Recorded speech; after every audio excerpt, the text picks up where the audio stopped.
Bitcoin na tela, gráfico na tela, tá? Nós temos o primeiro gráfico aqui que eu quero trazer para vocês, é o gráfico do Bitcoin barra dólar. Esse é o primeiro gráfico.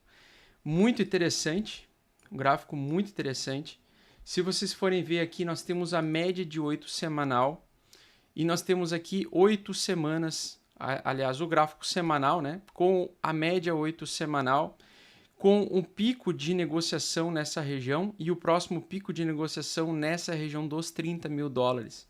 Nós tivemos uma queda bruta, pessoal, sem nenhum tipo de respiro, sem nenhuma alta no meio do caminho. Nós tivemos uma pequena alta em julho e agosto aqui, que trouxe ele bem distante de uma retração verdadeira de Fibonacci.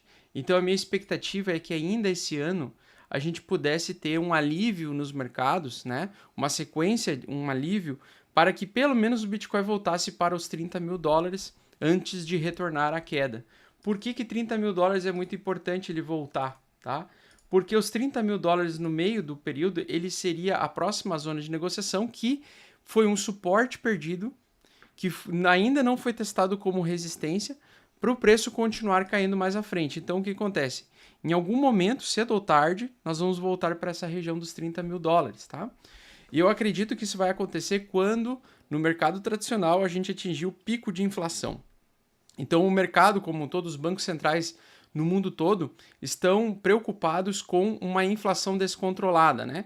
E inflação descontrolada, para eles conseguirem conter a inflação, o Banco Central simplesmente começa a elevar a taxa de juros, começa a não permitir uma facilidade de tomada de empréstimo por investidores, por empresas, e por isso que nós temos uma drenagem também de liquidez de dinheiro, de dólares no mercado, porque ele estimula a compra de títulos de dívida pública americana.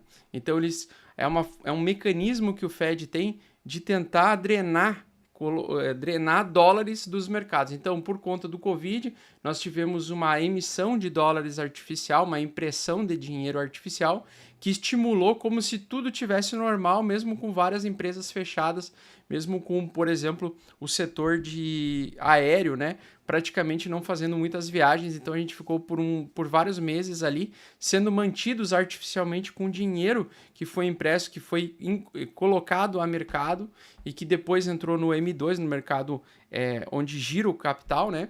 Que a gente viu aí em 2021, onde a gente viu um monte de alta de vários ativos. Muita gente utilizava os cheques recebidos mensalmente pelo governo para investir e aportar em criptomoedas e mercado de ações, e a gente viu aquele boom das ações, né, tanto no Brasil quanto nos Estados Unidos, entre outros países aí também. E desde então a gente está sofrendo desde o ano passado, desde novembro do ano passado, nós estamos passando por um bear market. E esse bear market, pessoal, ele vai completar então daqui a pouco um ano, tá?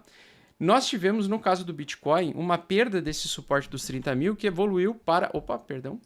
Que evoluiu... Caralho, aqui. Que evoluiu para... Aqui. Que evoluiu para esse canal lateral aqui.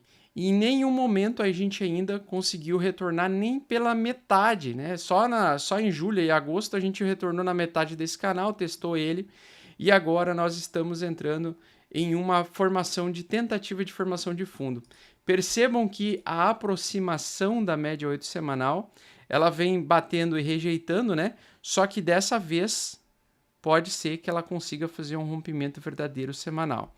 Se os dados econômicos de contração econômica continuarem trazendo favorecimento a uma continuidade de contração econômica, mostrando que a inflação pode estar mais próxima, cada dia mais próxima de ser controlada, e o Banco Central pode começar a tomar uma decisão antes de apertamento, mais de afrouxamento, começar a afrouxar até o final do ano, ou pelo menos uma previsibilidade de que o primeiro semestre do ano que vem venha um pouco de afrouxamento ou uma não necessidade de tanto aperto assim, tanto aperto monetário, pois o aperto monetário vigente já está conseguindo fazer o efeito desejado pelo Banco Central, nós podemos ter um período de alta que a gente chama de rally de alta no meio de um ciclo de baixa, tá?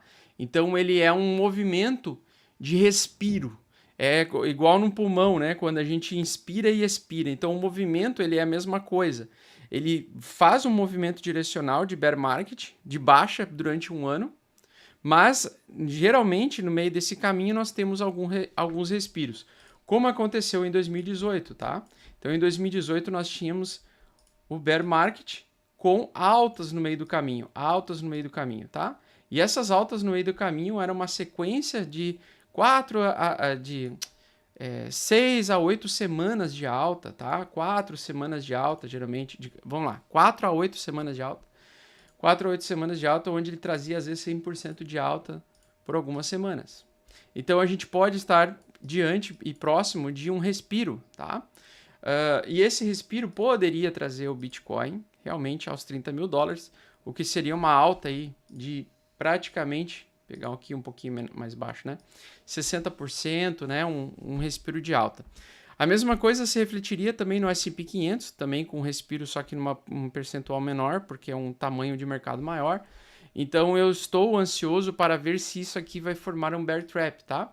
Essa é uma região que eu estou comentando aí comentei semana passada, acho que na quinta-feira ou na quarta-feira, que eu estava esperando uma possibilidade de captar uma alta, agora em outubro, com o término de setembro, né?